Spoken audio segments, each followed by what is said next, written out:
All right, folks, welcome to the final exam review for British and American culture. There are so many things that we've talked about this semester, and it's going to be a tough exam to study for. I recognize that. We are not perfect sponges that absorb everything that the professor says, so don't think that you need to know every single thing that's in the book or that I said, but you should recognize the things that are important. As I said to you, it's really a good idea to write down notes as you go. Of course, you can take a picture of my board or capture what I wrote on the board, but there's also things that I say that make clear what the things on the board mean. I don't write full sentences on the board, so just because I write isolationist and then I write an arrow and then I write hyper-interventionist, doesn't mean that you're going to understand just by looking at the board. There was a student who wrote their second assignment on isolationism versus interventionist, which was a great idea. However, they got the dates wrong and the timing wrong. And I told you, I don't care if exactly you understand when everything happened in terms of the dates. You don't have to say 1910 or 1898 or anything like that, but you should be able to say that America started this internationalism at the very end of the 19th century, and then going into World War II fully became interventionalist. The American culture was not isolationist until World War II. It basically was changing from the Spanish-American War in the 1890s, and it didn't instantly change from this inward-looking regional power to this hyper-interventionist type power. So that's a contradiction, of course, when you're trying to be the leaders of peace and war at the same time. Lots of people talked about that, but there isn't really that much of a contradiction between being isolationist and hyper-interventionist when they're not happening at the same time, okay?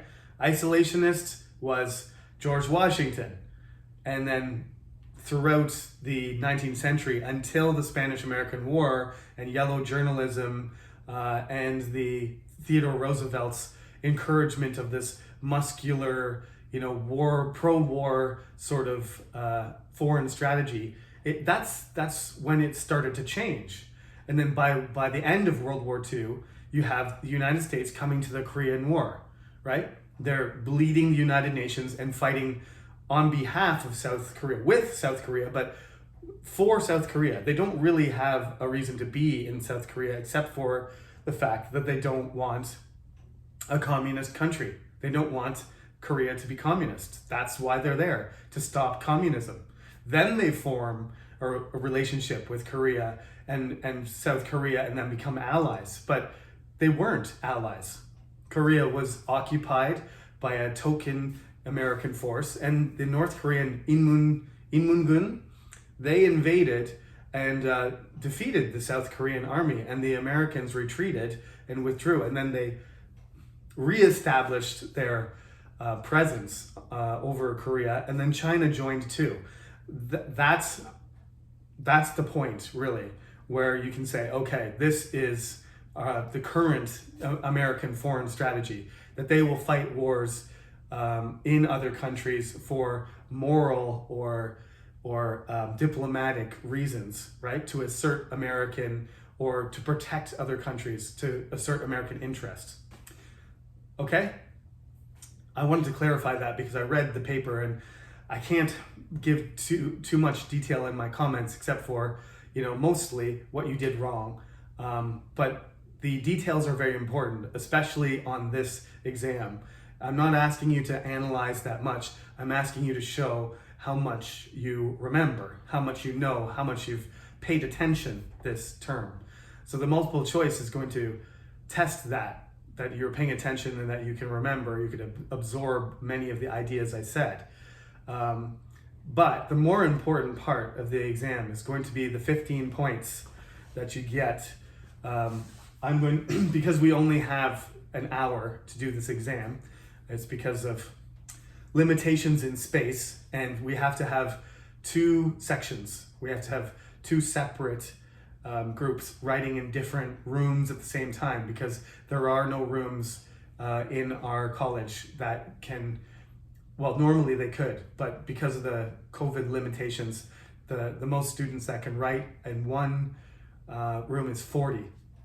So 40 of you will be in one room and 20 of you will be in another room. So I'm going to post which room you're going to be in. You need to look at it. If you are an older student, you will definitely be in the smaller room, okay? Because the first 20 students, older students are more familiar with the building than freshmen are. So the older students are probably going to be upstairs. I'm going to give you the information. Room number. There's 2 rooms, okay? One of them is going to be on the first floor, and the other one's going to be upstairs, I think.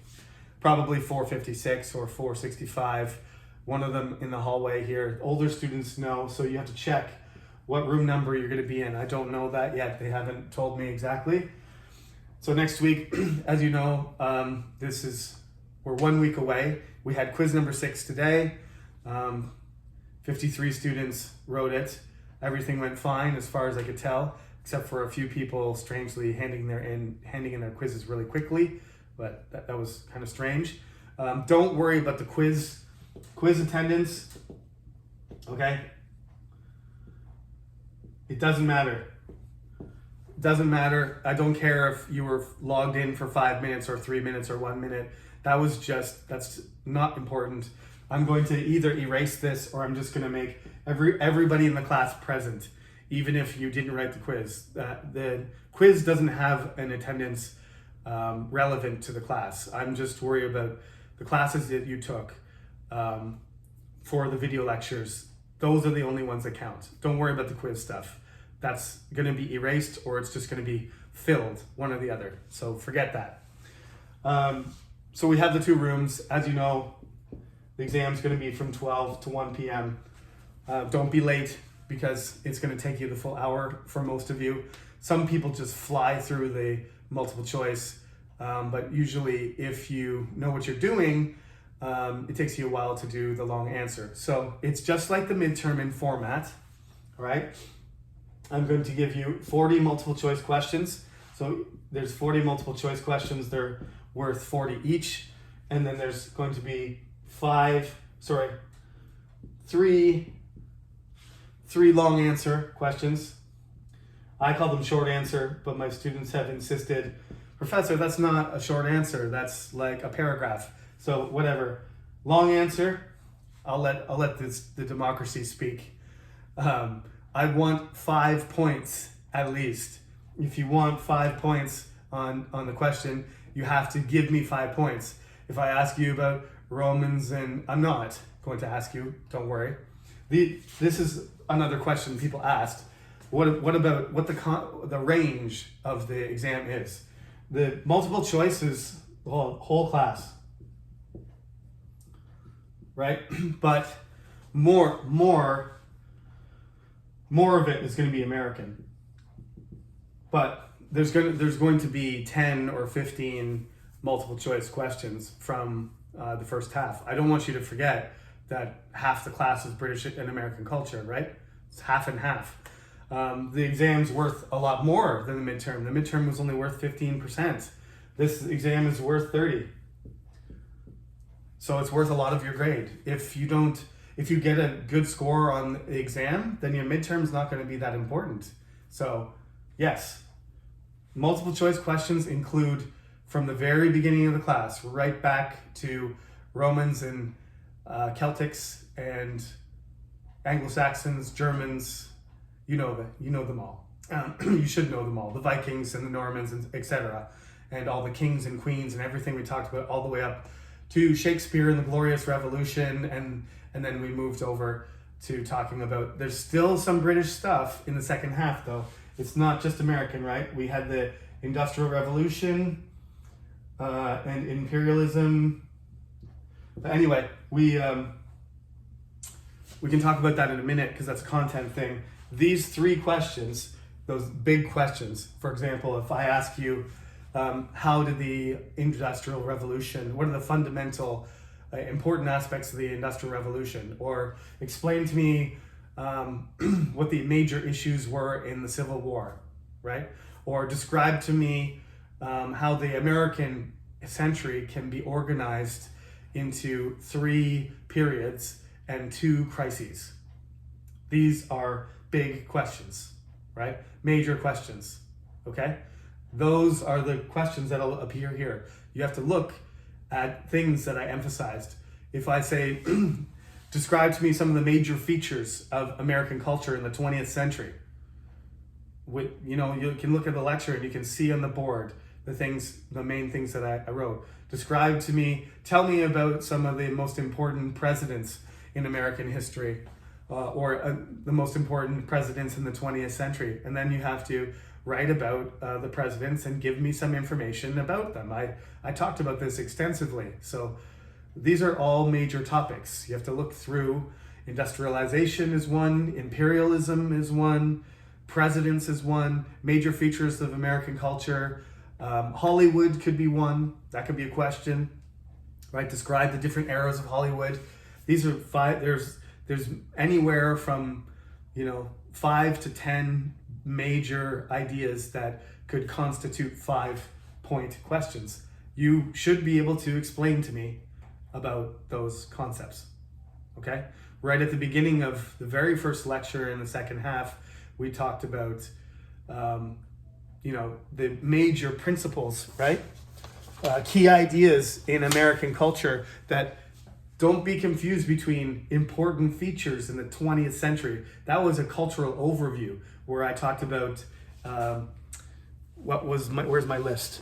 Entertainment, economy, technology, politics, and military. 5 things, okay?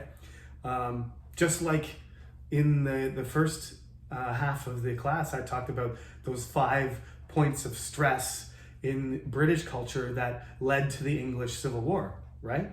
That was an obvious giveaway that you might have to remember those. So at the beginning of American culture that we discussed how it's separating, another good one is, native people. Give me some examples of native tribes and what are their main features, okay? That we didn't talk about that in great detail in lecture, but I told you to read it, and you should be able to identify some of the tribes, the Iroquois, the Apache. They all have some, character that I've tried to explain in the book. So you should know all of these things. Some things we skipped, and you have to remember that too. Don't read a lot about, don't read chapter 8, first of all. Chapter 8 is not there. I promised. Nothing from chapter 8. We didn't talk about Winston Churchill. Churchill is in there. We skipped that part, right? So any of the parts that I skipped, there may have been a few other ones. Don't worry about those because I'm not going to, surprise you with anything. We couldn't cover everything in the book, so there was a few things that got jumped a little bit. So you're gonna have to look at your notes, and you're gonna have to look at your quizzes and look at your midterm and see what the most important things were. So back to the beginning. Let me get my notes together here. Let me just give you the overview. So there it is, 55, right? 55 points, and the exam's 60 minutes. So you got to do at least a point a minute. Hopefully you'll be done the multiple choice in 20 minutes or 30 minutes. So you'll have half of the class for your multiple choice or less, and then half of the class for your writing. It's usually the writing that makes the difference between the A's and the B's, right? And the B's and the C's.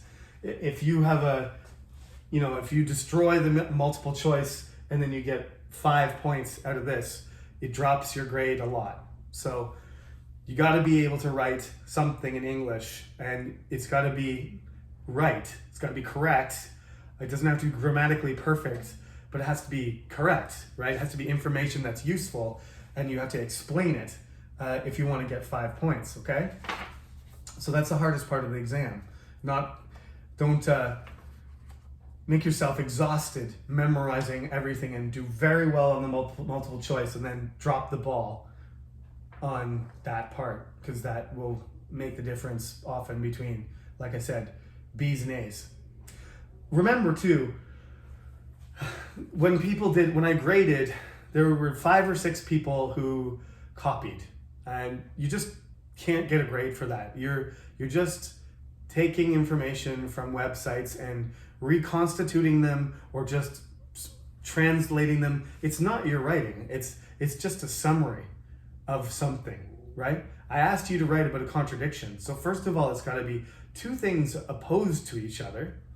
And if you don't discuss that, you're just talking about the Civil War. Like if it's 3 pages of stuff about the Civil War or atomic energy or, intervention in the Middle East, and none of it is the level of your capability, right? I can tell, if a student who hasn't been following the entire semester didn't do very good work on their first assignment, and all of a sudden they've got 3 pages that looks like it was written by a professional writer and edited and then published, that's impossible.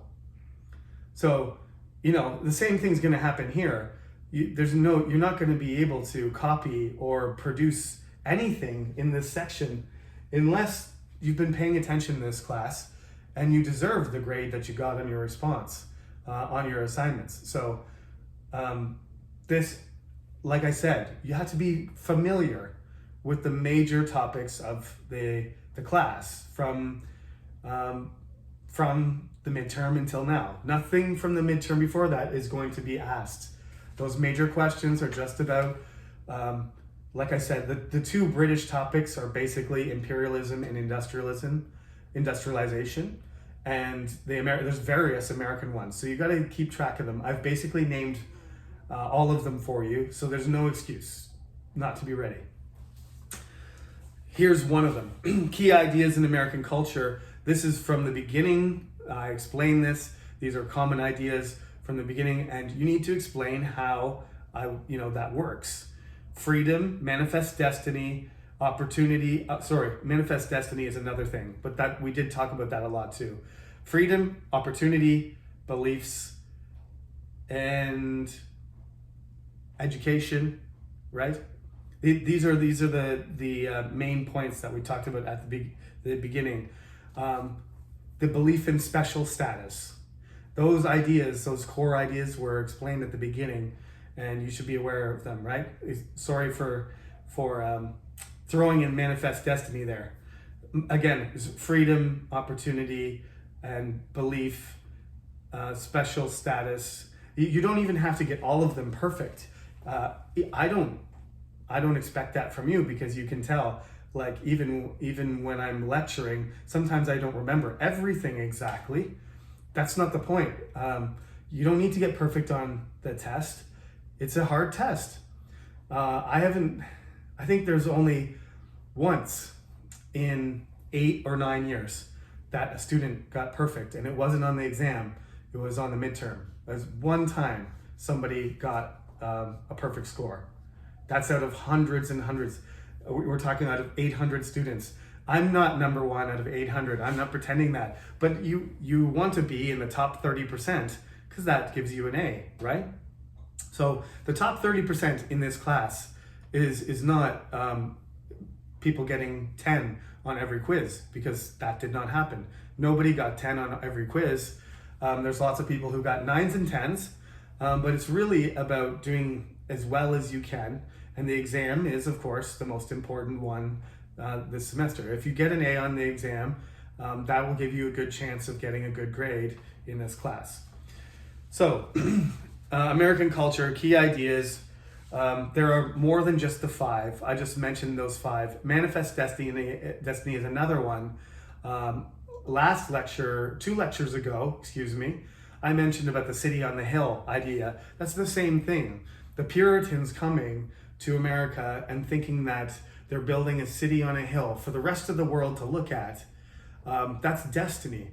When they take over all the land and they ignore the rights of the native people, and they don't consider African American people's rights either, they believe that they are the chosen people and they're creating this civilization, this new civilization.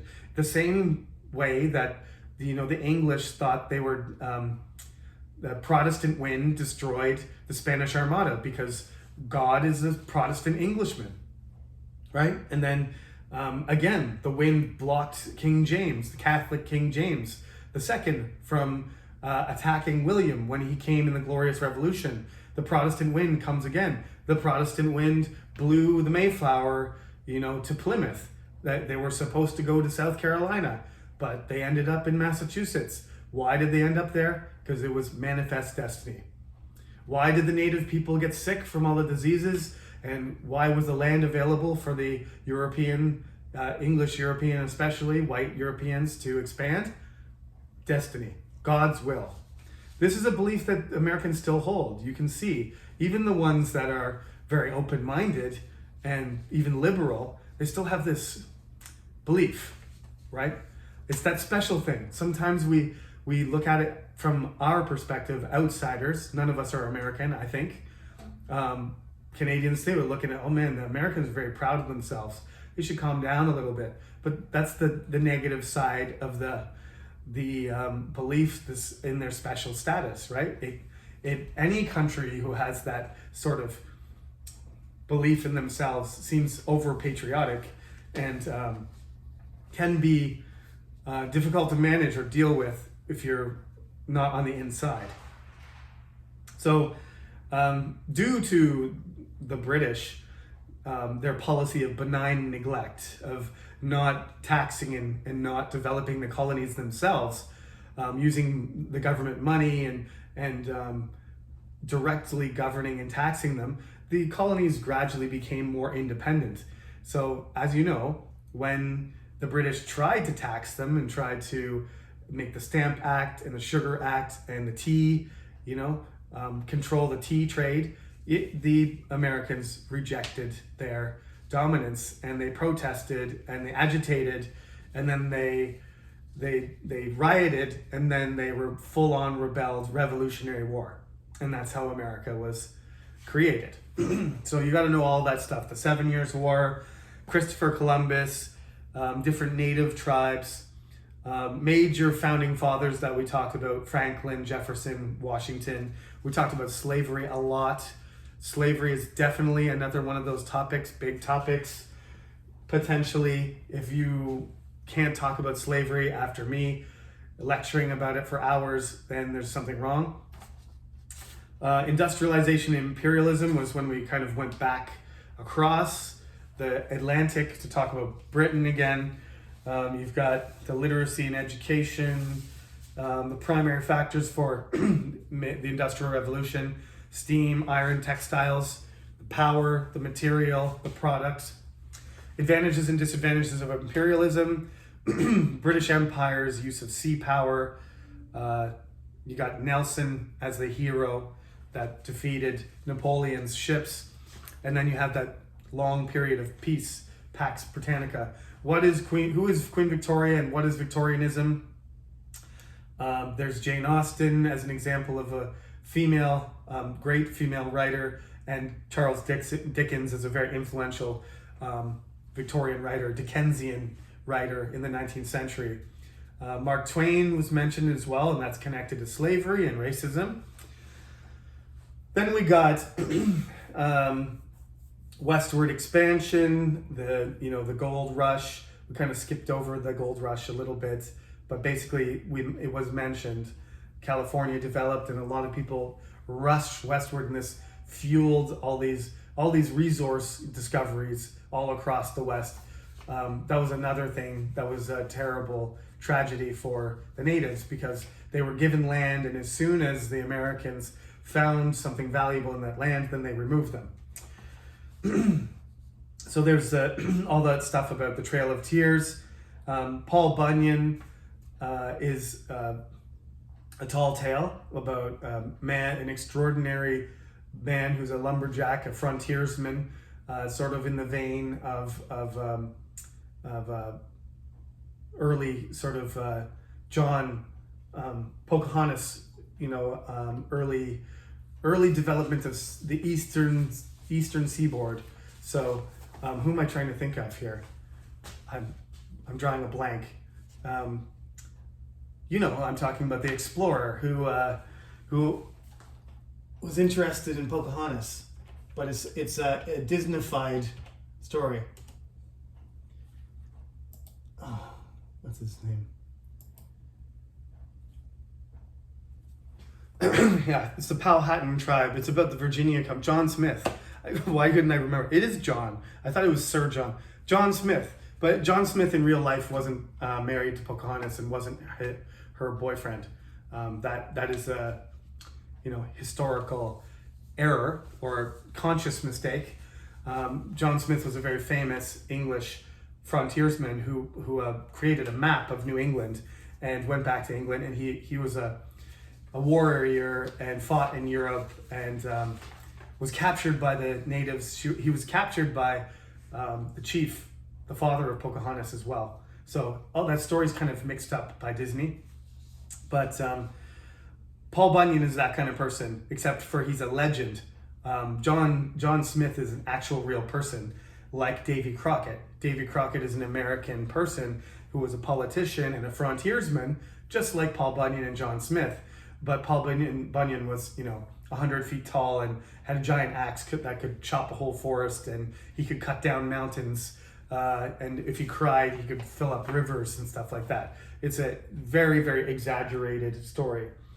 But Paul Bunyan was a real hero, real life hero, and he died in the Alamo defending against the Mexicans in the American-Mexican War. And as a consequence of that war, they took over Texas and California, New Mexico and Arizona, and the year after they acquired all of that territory, they found gold in California. So that was a tragic result for the Mexicans. Okay, and then we go on to the more recent stuff, right? World War I, American expansionism, the presidents, like I said, America getting comfortable with its international role to the point where it's kind of too comfortable with it after World War II, like it's the world police, it's going everywhere. They use the phrase, at the turn of the 21st century, use the phrase leaders of the free world.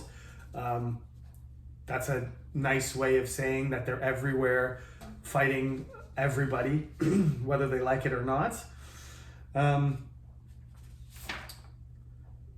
The last couple lectures should be fresh. We talked about iconic presidents and mentioned Trump in the very last lecture. Of course, those things are still playing out. We don't know exactly how that's going to end up. But there's the American century organized into those three periods with two, crisis events in between. That's important. I described them a lot. And you have to remember the importance of World War I and World War II and how that overlaps with Hollywood and the rise of American cinema. So that's, I think, good enough for the review. I didn't mean to talk about John Smith too much, but I think it's important. Part of our review is to remind you, 6 weeks ago, we talked about colonial America. Like, we spent several lectures talking about Columbus and the various, different types of colonies there were. There was 13 of them. They all had a different character. They were developed in different ways. There was a Catholic one. There was a Quaker one. New York was originally a Dutch colony. Virginia was started by basically a corporation. So they were there to make money. South Carolina was created as a sort of utopian ideals society by John Locke. But you don't have to remember all those things. You just have to remember, there was a lot of diversity. The 13 colonies were very different from each other. And what really was surprising to the British as well, and if you think about it, it should be surprising to us. Why did they make one country? Because the enemy of my enemy is my friend? I guess that nobody knows the answer to that exactly, but it was enough. It was the threat of British imperialism was enough for them to set aside their differences and make a country, and then continue to argue about how that country should be run forever. Like, it's never stopped. The South and the North disagreed with each other, and the East and the West, and there's lots of arguments that there's really, like, America is it's a republic that ties together 5 or 6 different regions. And I didn't talk about this class this year, but this semester. But there is a very strong argument for there being, transnational cultures. Texas is really strongly influenced by Mexico. There's a Tejano, northern Mexico sort of culture, and Texas is part of that. Some of these cultures go across borders, and that's why these borders are such a problem, because they're political borders, they're not cultural borders.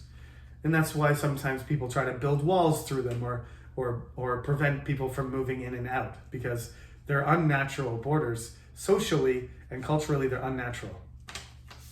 Lots of things to remember, though. I won't add any more to it than that.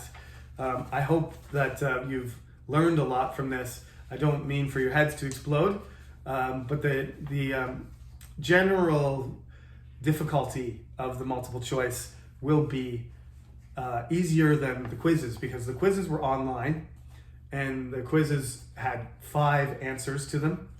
But the physical exam we write will only have 4.